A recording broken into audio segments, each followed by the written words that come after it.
He has occupied this job only since the 1st of September 99, so he is, I would say, still fresh in the job. And it's also a significant event because one doesn't talk very much usually in America about the Council of Europe. It's hard enough to find information about Europe in any case in American newspapers unless there is an earthquake, a disaster, or a sliding currency.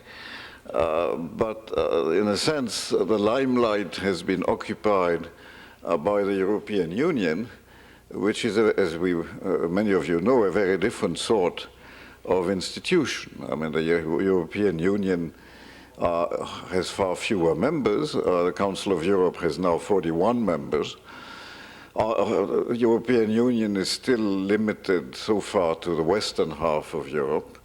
The Council of Europe has expanded enormously since the fall of communism and includes now a number of former members of the Soviet Union, including Russia, Ukraine, most recently Georgia. The European Union is, in a sense, an exercise, an attempt at building a kind of quasi-federal institution in its domain.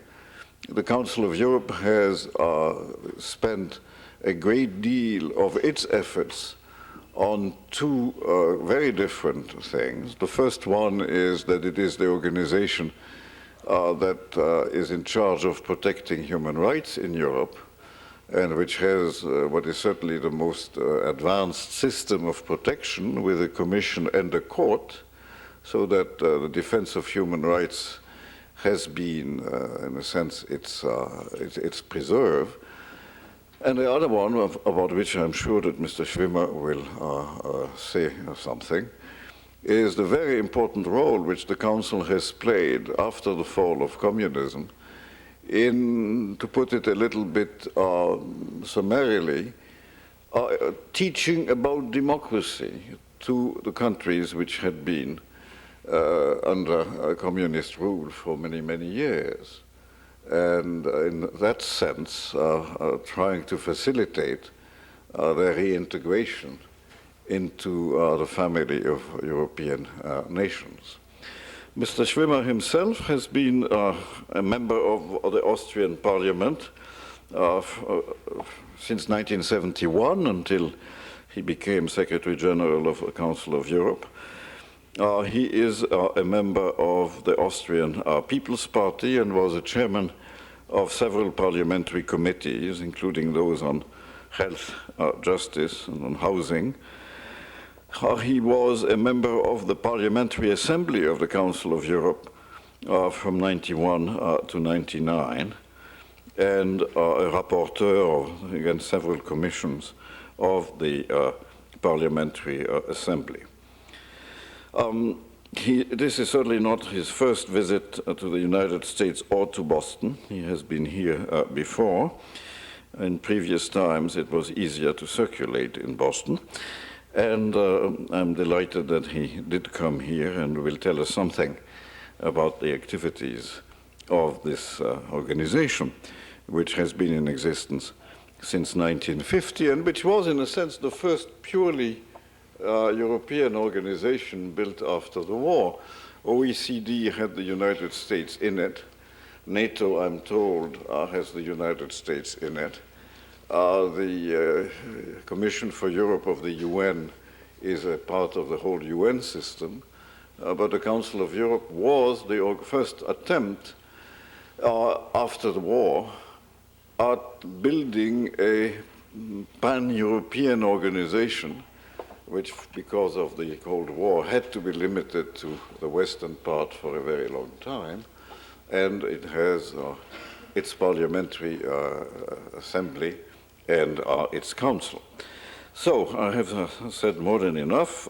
Mr. Schwimmer will now give his talk, and after this we will have questions. And when we come to the questions, I will ask those who want to ask some to introduce themselves, because we are taping the whole program. Thank you.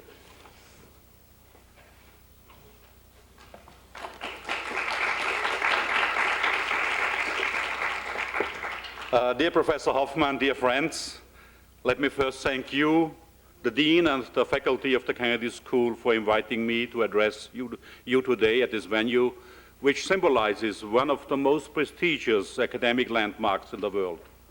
And I was very impressed by your kind words of welcome and explanation of the role of the Council of Europe since 50 years, Professor Hoffman.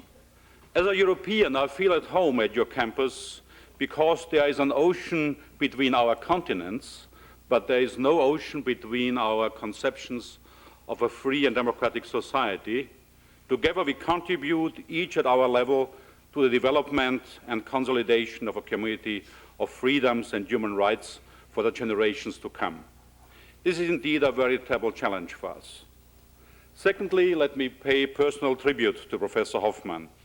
Your impressive academic work, Professor Hoffman, and your pioneering views on the need to overcome an obsolete approach to the old concept of national sovereignty has inspired many generations of students and scholars, as well as policymakers, who with you and through you have undertaken on both sides of the Atlantic the task of reconciling modernity and international relations so as to bring about a real convergence of mentalities.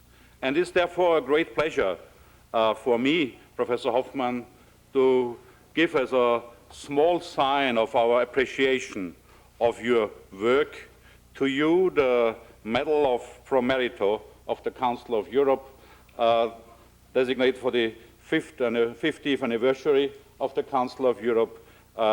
It should remind you also for your merits for a concept of working together for the same aims of America and of Europe. Thank you very much, Professor Hoffman.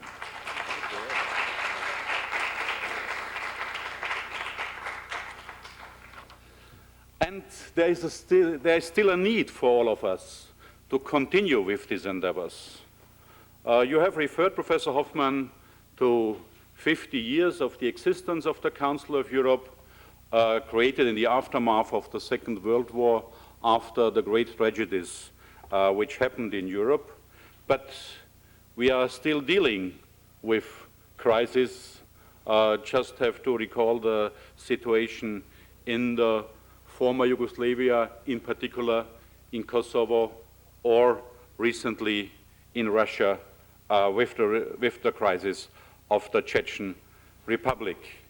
In both cases, an outdated concept of sovereignty plays an important role. But therefore, it is important to recall that it has become more and more obvious over the last 50 years that we have crossed already the contemporary and traditional limits of the 19th century concept of national sovereignty. No longer can sovereignty be considered a taboo, an absolute form of protection against all kinds of aberrations within one's own borders. Less and less can a nation state rely on the principle of non-interference in internal affairs in order to prevent the international community from safeguarding human rights and international security worldwide. Neither domestic nor international politics can any longer be handled, let alone mishandled, behind closed windows and doors. Transparency and individual accessibility in the sphere of international relations have become a general rule for our times and one of the many aspects of what is now called globalization. At the same time, contrary to what was the case in the 19th and the first part of the 20th century, sovereignty has dramatically diversified its references and roots. In the past, it used to be possible to identify and locate the exercises of sovereignty in a precise, if not scientific way, on the basis of given national institutions and a specific national territory. Today, sovereignty is a far more diffuse concept and is exercised in a variety of sectors, ranging from the traditional political arena to the wider economic one. Furthermore, the anchorage points of sovereignty have become much less obvious and are much more difficult to visualize than during the 19th and the early 20th century. The diversification of power and sovereignty also raises the important problem of the need for innovation in democratic control systems at both national and international level. An entirely fresh way of thinking and new channels for dialogue between power centers and citizens should be not only devised but also implemented if the concept of democracy is to be updated in the light of present-day challenges, if democracy is more than the right to elect a president for a limited period instead of a lifelong king or tsar. Moreover, the spectacular development of new technologies is leading to new types of criminality, creating a need for an appropriate international response in the area too, without which there can be no international security. In saying this, I would also stress that the notion of international security is no longer confined to questions of war and peace, which is the military dimension. For political, economic, and social instability, as well as a dramatic imbalance between developed and underdeveloped countries, have become major threats to the establishment of a system of international security. This clearly shows how important humanitarian interventions are for the preservation of peace. And some weeks ago, I was together with Shimon Peres in the opening panel of the Monaco World Summit.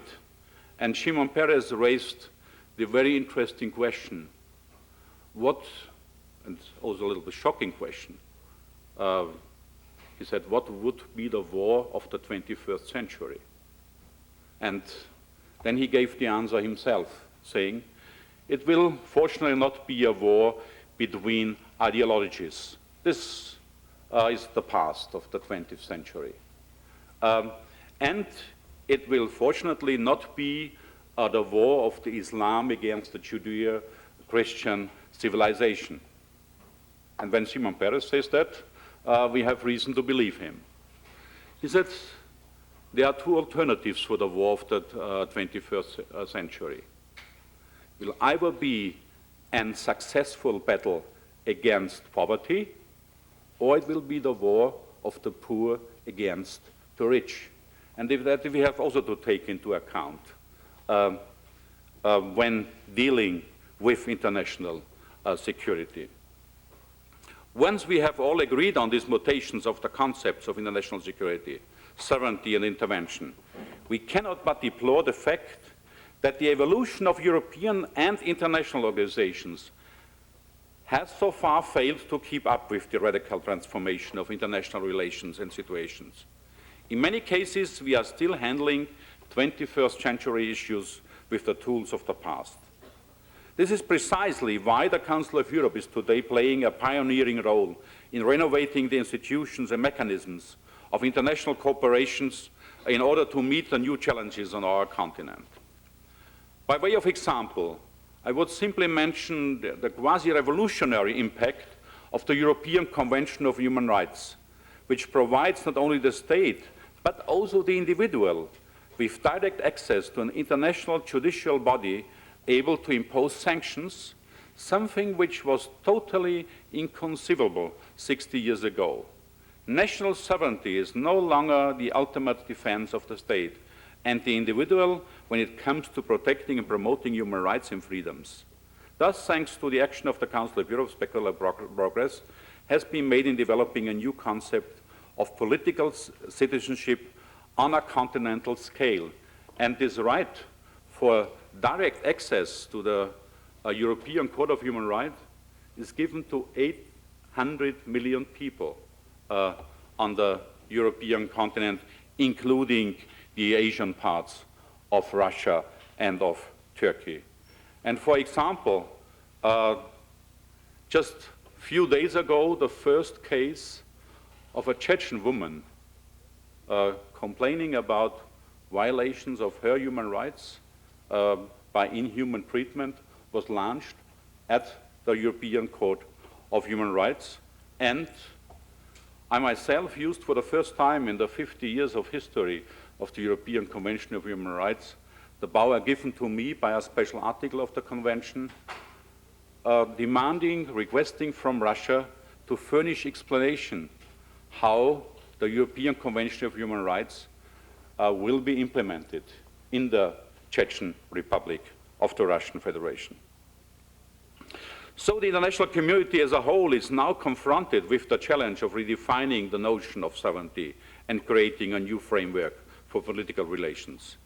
In this respect, the Council of Europe has ever since 1949 played a unique role in updating and de-dramatizing post-war conceptions of sovereignty.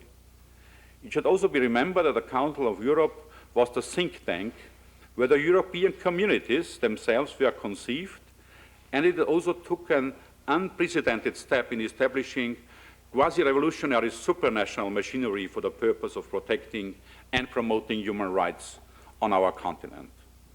The European Convention on Human Rights and the European Court nowadays enable both states and individuals to react whenever human rights are violated or threatened. States are also obliged to modify legislation according to the Court's judgments whenever necessary. Furthermore, recent developments in Central and Eastern Europe and in the Balkans have demonstrated the important part played by the Council of Europe with regard to democratization, humanitarian action, and the reconstruction of democratic institutions in areas like Kosovo, which have been devastated by wars and unpredictable population movements. The Council of Europe efforts to reconstruct democratic institutions and help the population in these areas on a day-to-day basis clearly demonstrate that humanitarian intervention and international security are two aspects of the same reality.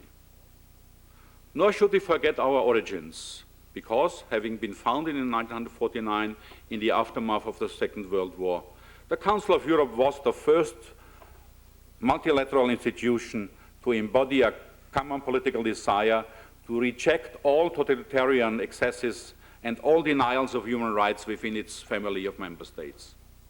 In the space of 50 years, it has established a unique network of interlinked legal and social instruments constituting a shared heritage of over 170 conventions and agreements, to which non-European states like the United States may also subscribe, as well as a wide range of cooperation processes at the European, national, local, regional, and non-governmental levels.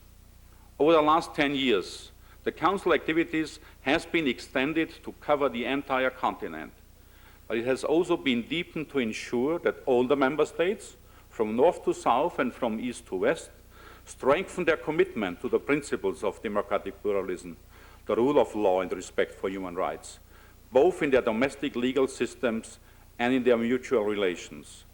In a vast, complex Europe, stretching from the Atlantic to the Pacific and the fringes of the Caucasus, these founding principles of our organizations are an essential basis for the establishment of trust, peace, and cohesion throughout the continent.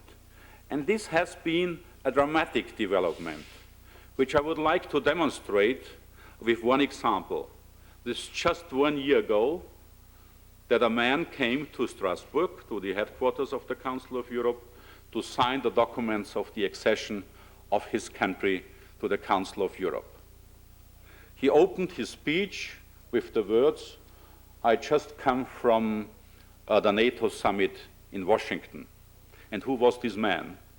This man was only 9 years ago foreign minister of the Soviet Union, and he is the president of a country which is also the home country of a man called Joseph Vissarionovich Chugashvili, better known as Stalin, and the new member country was Georgia, and the man who spoke these words was Eva Shevardnadze.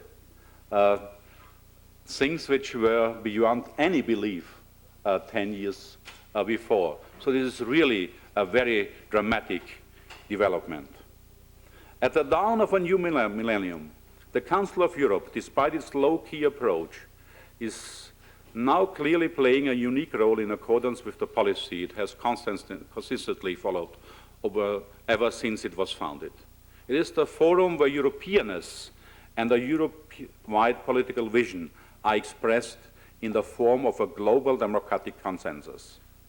In the 1950s, following its inception as a rallying point for European democracies, the Council of Europe saw the development in its midst of the main community initiatives that were led to the European Union in its current form. It thus acted as a sort of institutional forerunner for a more ambitious process of European political cooperation. It was again the Council, being fully in touch with the pace of political change in Europe, that from 1989-90 onwards provided a platform on which the new outlines of our continent were to be shaped. An event of particular importance was President Gorbachev's visit to the Council's Parliamentary Assembly in 1990, which paved the way in a particular manner for the organization's enlargement to 41 member states. Its membership does not yet include Azerbaijan, Armenia, Bosnia, and Herzegovina. These states are in the process of accession, but its membership does also not yet include, for obvious reasons, Belarus or the Federal Republic of Yugoslavia. But we hope that all these states will be able, sooner rather than later, to meet the criteria required for joining our organization, and here we are very strict. The criteria are clear: a commitment to pluralist democracy, to rule of law, and respect for human rights. The Council of Europe's active presence in Southeast Europe and the Balkans, where it has representations in Pristina, Tirana, Sarajevo, and Mostar, for instance, and soon perhaps in Mitrovica, which you may know is the center of tensions between the ethnic Albanians and the ethnic Serbs in Kosovo. And its contribution in its own spheres of competence to the Stability Pact for the region are helping to make this area, which is still troubled, but whose future cannot be separated from the wider European context, more receptive to and fertile for democracy. The Council of Europe has therefore developed into an instrument of collective political responsibility, which must be constantly updated and adjusted in the light of what is desirable and possible. It has always seen its role as being complementary to those of the European Union and the OSCE, each partner having a duty to exploit its own specific technical and political potential. It is through coordinated interaction of this kind that the Council of Europe is helping to shape a Europe that is both peaceful and democratic, aims that are in effect two sides of the same coin, where monitoring and cooperation are closely interrelated. Nevertheless, despite the various organizations' constant efforts to bring about greater unity on our continent, enthusiasm for Europe, which was rekindled by the feeling of togetherness that developed after the fall of communism, has clearly wavered in recent years and been affected by certain doubts about the process of European construction and, in particular, about Europe's ability to respond to the new European and global challenges, as well as about its willingness to overcome its old cleavages. Paradoxically, potential membership of certain organizations has created new divisions between European countries, inevitably giving some the impression of being relegated to the periphery of Europe, either because they have no prospect of joining a particular organization, in particular the European Union or NATO, or because there are conflicts between them and Europe and the principal it defends. These new divisions in Europe, both political and psychological, are part of the evolution of a European project which, whether we like it or not, is now split between the two major organizations, namely the Council of Europe and the European Union. Professor Hoffmann has explained the differences, and which, in the absence of a common European defense system, is also based on two other organizations, the OSCE and NATO, where our long-standing ally, the United States, plays a predominant security role. Structure building is certainly important in this area, but mentality building is even more essential. At the dawn of the third millennium, it is perhaps time to look at this situation more closely and think about ways of reunifying the current European processes, in particular through certain kinds of sectoral merger between the two leading partners, the Council of Europe of the 41 and the European Union of the 15. We need to invent agreements, links and tools to enable those countries that are as yet unable or unwilling to commit themselves to a fully fledged economic and political union, at least to feel that they are integral parts of a process of European economic and political development and of a continent-wide design.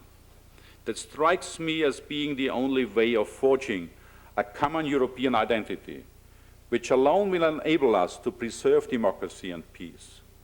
I believe it is the only means of overcoming existing divisions and achieving a genuine European Union that is not just a select club for the privileged. In my opinion, Council of Europe and European Union are creations of the same vision after the Second World War, that Europe can and should be unified on the basis of shared values and enhanced cooperation. And therefore, someday, both institutions should reintegrate into each other.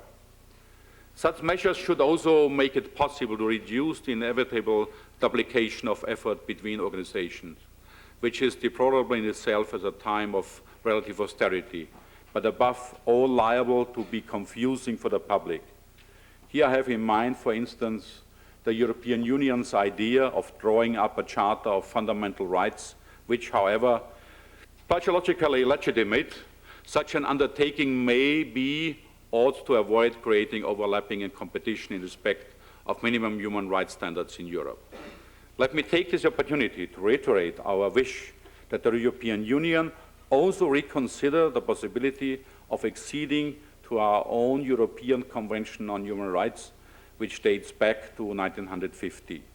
That would give a new logic and continuity to the process of developing genuine European citizenship and spare the public any further bewilderment.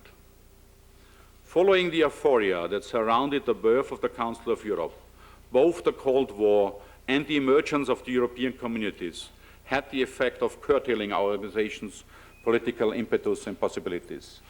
As a result, we were all too often left behind by political developments on the European and international stage.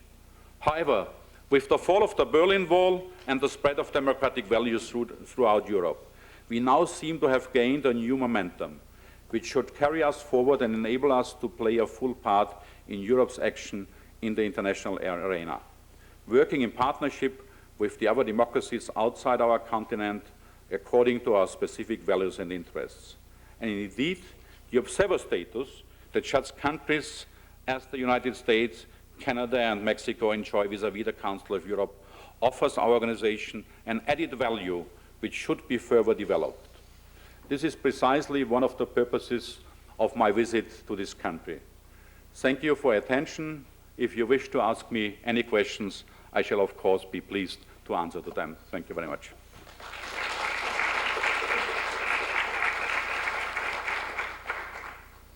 So I shall try to recognize people. Somebody has to start. And if nobody wants to start with the first question, we'll start with the second. Yes. Can you introduce yourself, please?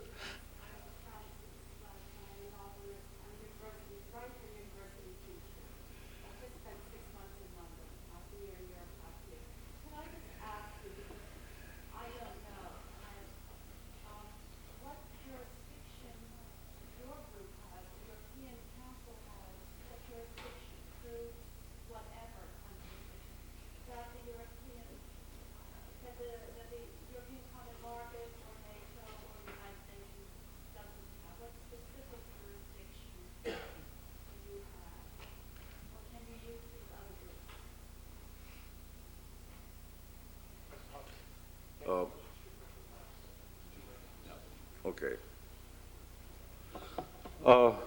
There's first of all our most important instrument and tool, which is the European Convention on Human Rights, with the European Court of Human Rights, where all the 800 million citizens of our 41 member countries have direct access, and the member countries are obliged to implement the judgments of this court. And not only that, they are also obliged to change the legislation if their legislation is violating human rights.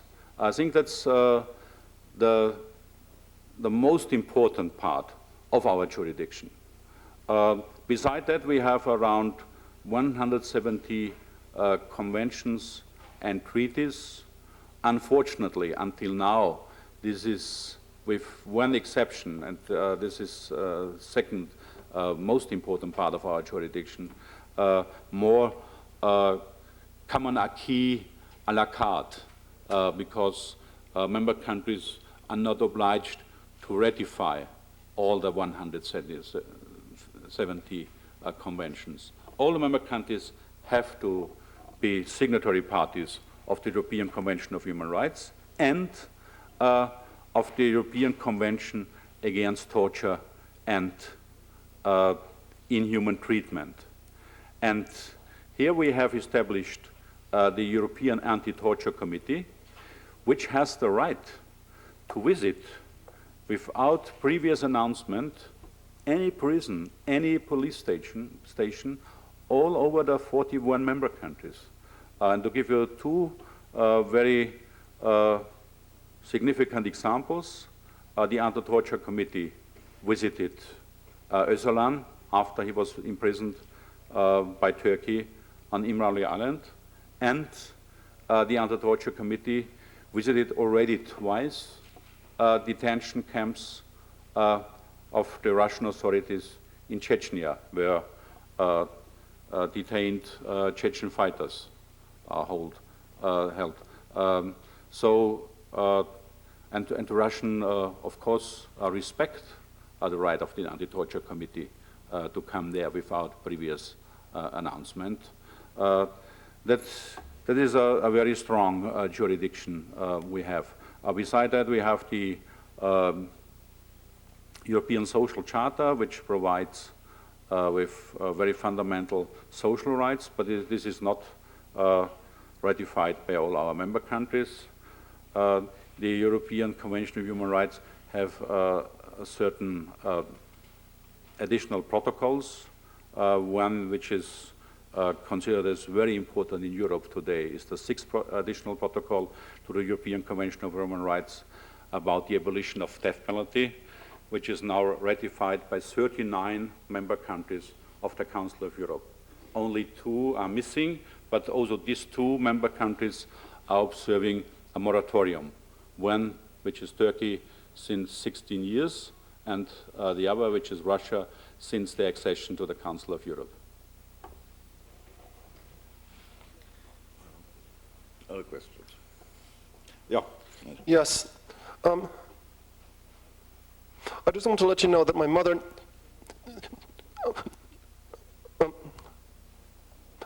knew you from Harvard University, Stanley.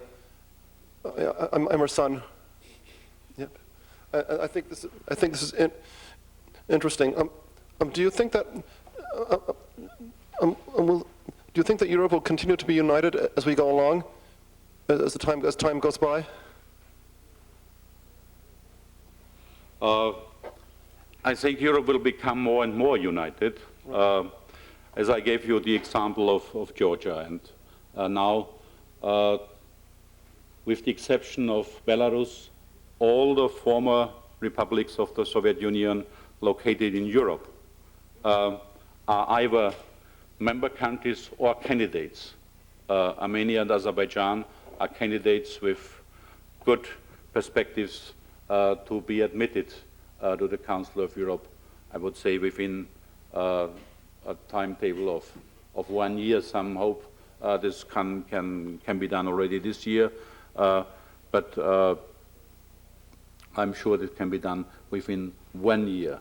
So we have Bosnia-Herzegovina is hopefully making progress in establishing a real state with the functioning of the common institutions of the state. The problem of Bosnia-Herzegovina is that the 2 entities of this state are more powerful than the common state.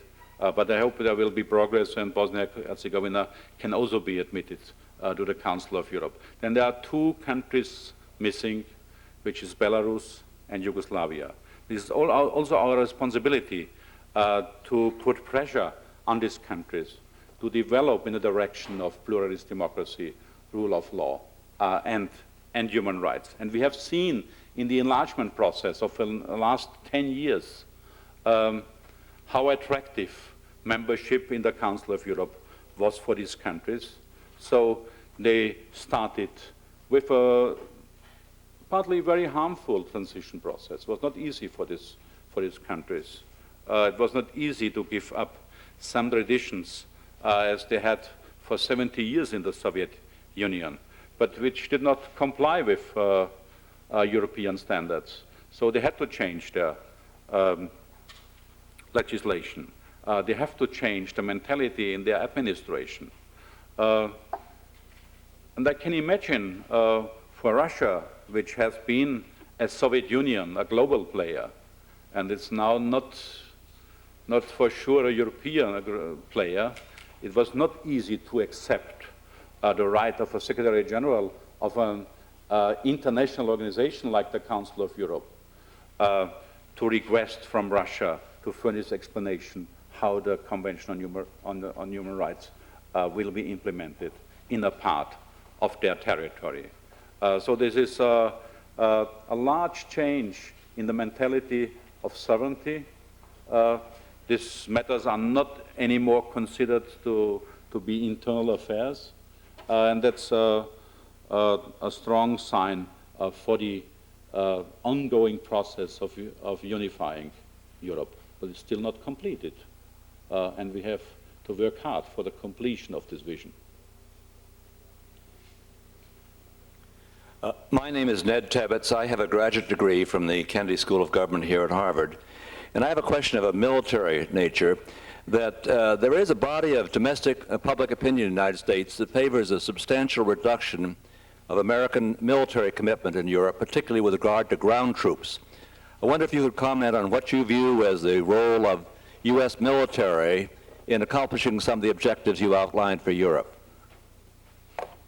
First of all, I have to say that Council of Europe is competent for many issues in the process of European unification, with one exception, that's defense and military matters. So that falls not within our competence, but nevertheless, we have established relations with NATO when we discuss matters of concern, for example, the situation in Montenegro, which is a part of the Federal Republic of Yugoslavia, moving towards democracy, rule of law, and human rights. But on the other hand, it is under military threat of the Federal Army of Yugoslavia. Then we exchange views with NATO because we are convinced that we both work for the same aim, to promote and to safeguard democracy and respect for human rights in our world. So therefore, I think it's in the Council of Europe, the American military presence, in particular during the time of the Cold War, was appreciated very much. I think that's a question whether this presence should or could be reduced or not, which has to be discussed with America and her allies in NATO, the NATO which in the meantime has enlarged in Europe with new members, Poland, Czech Republic, Hungary, where there is, with the exception of an air base in Hungary, no American presence. So I think that they can and should be discussed between America and their European allies. Yep. You want to come over here? The other microphone? Ah. I'm Judith Kelly. I'm a doctoral student here at Harvard University. I'm very pleased that you could make the stop here today. My question concerns not the future, but the enlargement that has taken place in the Council of Europe in the last decade.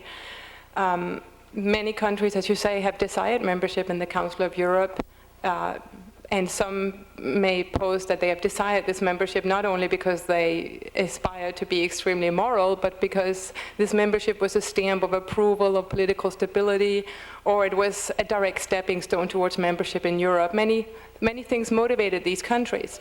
So since many things motivated these countries, and since you said the Council of Europe has these very clear and strict standards, I want to pose to you the question of whether this enlargement that the Council of Europe has allowed has been too rapid or too broad in scope. And the reason I say that is because as you yourself know, without me needing to mention any countries' names, some countries have engaged in egregious violations of human rights while remaining members of the Council, and the Council has never expelled anybody for such violations. And also, many countries were admitted without meeting the criteria fully, but rather with having a large list of commitments that they promised to fulfill. And these commitments now, even until now, for many of these countries are continually being monitored by the Council, and the Council has itself issued reports complaining that the commitments have yet not been made. And even the European Union, which has, I would say, lesser moral standards in the sense of political, legal norms built into its structure, has barred countries from joining it due to human rights or political inadequacies. So my question is, if you can please, I understand you're being constrained in a public forum like this, but to the extent that you can comment on the speed and the scope of the enlargement and the need to have commitments met prior versus after admission. Thank you. Thank you very much for this interesting and very important question, and I'm very impressed by your knowledge about the policy of the Council of Europe in the last 10 years. And this is a question which is under permanent discussion also in the Council itself. And I will give you the answer by examples. When Russia was admitted to the Council of Europe, I expressed myself as a member of the Parliamentary Assembly in my speech on behalf of the political group of the European People's Party, my doubts whether Russia is mature or not. And at the end I said, looking into the alternatives, I will vote in favor, but the only thing we can now do is to hope and to pray and to assist Russia in the way to fully comply with her commitments and obligations. What happened? We all know that there was the war in Chechnya, called by the Russians themselves as an anti-terrorist action. Nobody denied the right of Russia to defend its territorial integrity, and to defend her citizens against terrorism, but we heavily criticized the unproportionality of the measures taken. What would have happened if we would have rejected Russia, or we would now expel Russia as a member? Russia would not be obliged to furnish explanation about the human rights situation, and they respect their obligation. Russia would not be obliged to enable the Anti-Torture Committee of the Council of Europe to visit detention camps, and therefore looking after the human rights of the people detained there, to look after the complaints and allegations by international human rights organizations, which I take very seriously. But we can look after these matters. This Chechen lady couldn't appeal to the European Court of Human Rights. And what I didn't mention, next week's 3 experts, human rights experts, highly qualified human rights experts will go to Chechnya to stay for the first initial period of 6 months in the office of the special representative of the Russian president for the implementation of human rights in Chechnya, to assist him, to advise him, but also to give people the guarantee that their complaints and their allegations are taken seriously by the international presence. That would not happen if Russia wouldn't be a member of the Council of Europe. Second example, few months before Russia, Ukraine was admitted. Ukraine had on the 16th of April, just a few days ago, an all-Ukrainian referendum on constitutional changes. The first intention was to implement the results of the referendum automatically in the constitution of Ukraine, which would have been obviously against the existing constitution of Ukraine. It was the Council of Europe who convinced Ukrainian authorities, was the Venice Commission, the special commission of the Council of Europe, Democracy Through Law. We convinced Ukrainian authorities that could not be done, that the referendum can only be considered as consultative, and constitutional changes can only be done in a constitutional manner by the Ukrainian parliament. And Ukraine accepted. And the last and also, in my view, very convincing example is when Öcalan, the leader of the PKK in Turkey, was sentenced to death. He appealed to the Court of Appellation in Turkey. The sentence was confirmed, but then the Turkish government decided not to execute this man as long as the case is pending before the European Court of Human Rights. That wouldn't happen if Turkey wouldn't be a member of the Council of Europe. So there are many concerns, and you're absolutely right that not all the obligations and commitments of new member countries are met already. But there is progress. We assist the countries in changing their legislations and their traditions and attitudes, and we are monitoring. We have 2 systems of monitoring, one of the Parliamentary Assembly, done independently by parliamentarians. I've been myself a rapporteur for monitoring of Slovakia and of Turkey, and there's also the Committee of Ministers, which is monitoring Syrian unity, my secretariat, member countries.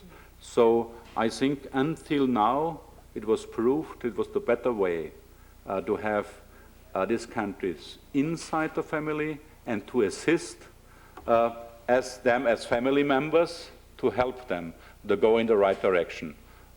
It's better than to say from outside, you should do better, but with no assistance and no influence by the Council of Europe. Thank you. Good afternoon. My name is Francisco Flores. I'm a sophomore here at Harvard College. My question is, if in fact in the 21st century Europe becomes stronger as it becomes more unified, what are the chances of it engaging in conflict, whether military or economic, with other parts of the world or with other countries of the world outside of Europe?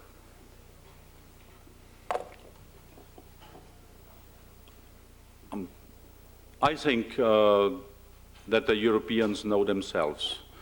They are not only responsible for their own fate, but there is a strong European responsibility in Africa, in Asia, in regions of conflicts and of concern, and this is taken by Europe more and more seriously. I think we cannot leave the responsibility for improving a situation, for promoting democracy and for safeguarding human rights to the United States as a kind of a world policeman, and Europe stays away.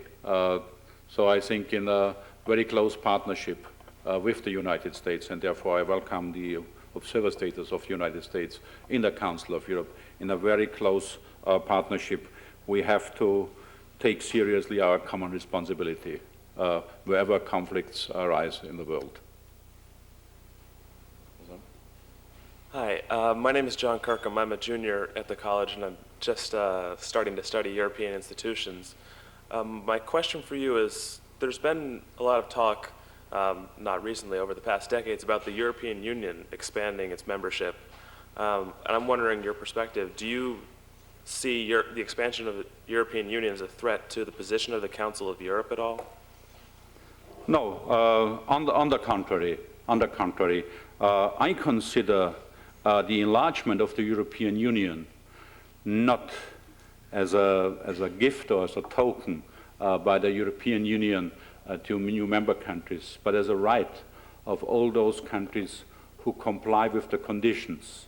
I think this is a very natural process. On the one hand, the enlargement of the Council of Europe as soon as the criteria, democracy, rule of law, and respect for human rights are met to a high extent. We do not, as I just confirmed, a demand from new member states that they are 100% fully functioning democracies and states ruled by law, but they are on the right direction. And the same applies, to my opinion, for the European Union. As soon as countries are willing to join the Union, are meeting the political criteria, which are the same as the values of the Council of Europe. So Council of Europe is preparing also. We do not want to be the waiting room for the European Union, but we are preparing in particular our new member countries, also for the membership in the European Union, because your colleague before mentioned several countries which were not taken as candidates by the European Union in the first round because of political reasons. Among these countries were countries monitored as member countries by the Council of Europe. We improved the situation there, and then they were accepted as full-fledged candidates for the European Union. So I don't see any competition or any conflict between Council of Europe and European Union. My concern is after the enlargement process. Now we have, including Turkey, 13 candidates. So we are talking about a possible European Union of 28 member countries. Then we have a possible Council of Europe of 47 member countries. Then you have one strong bloc, and then you have the other countries which are the poorer ones. And then it has to be clear that enlargement has to go on.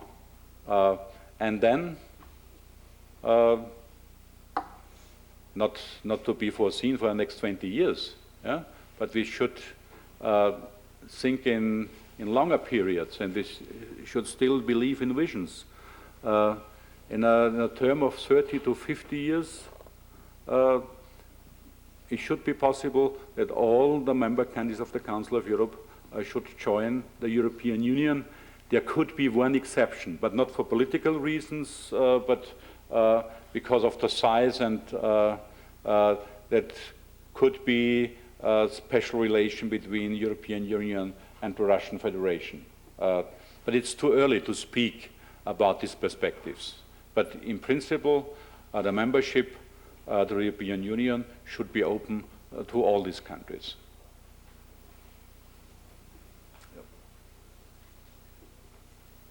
Hello, my name is Barbara Martinez. I am a senior at the college, and I study European history there.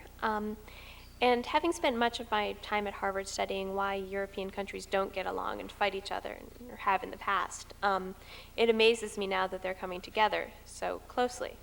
And I was wondering if there's a point where this process of unification and integration should stop, as it seems like a certain amount of social and cultural diversity is lost along the way as countries begin to unify and everything is easier in terms of relations between these countries. I think it's one of the advantages and the strength also for a unified Europe, that there is a unity in diversity. We have so different cultural heritages, traditions, but on the other hand, also the different cultures are very familiar to the other Europeans.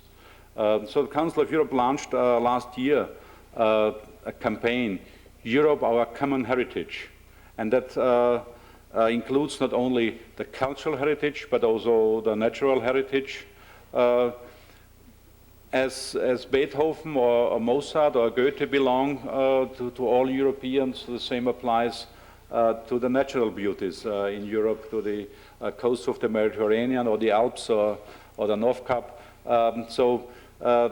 And this is familiar to all the Europeans. We know that our diversity is our richness and a part of the possible strength of Europe. My name is Pippa Amick, and I'm a student here at the Kennedy School. I'm also in Professor Hoffman's course on the use of force. And my question to you is, what is the Council's philosophical sort of thinking on the use of force in intervention for human rights?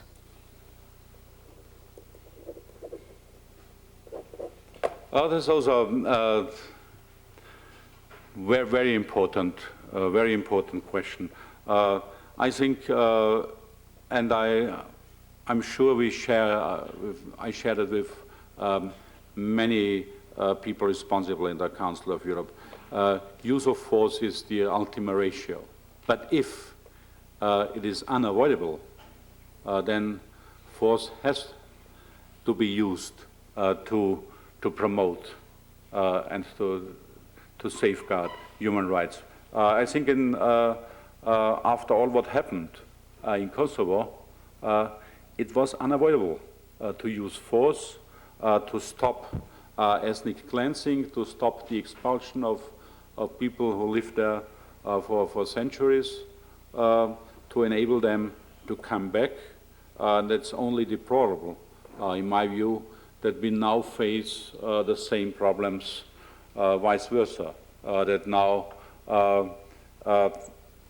KFOR has to protect the few remaining Serbs in Kosovo, but I fully support also these endeavors because it's necessary, but then we have to try to overcome the situation where force is to be used, that we have to come to a situation where we can convince people to live together.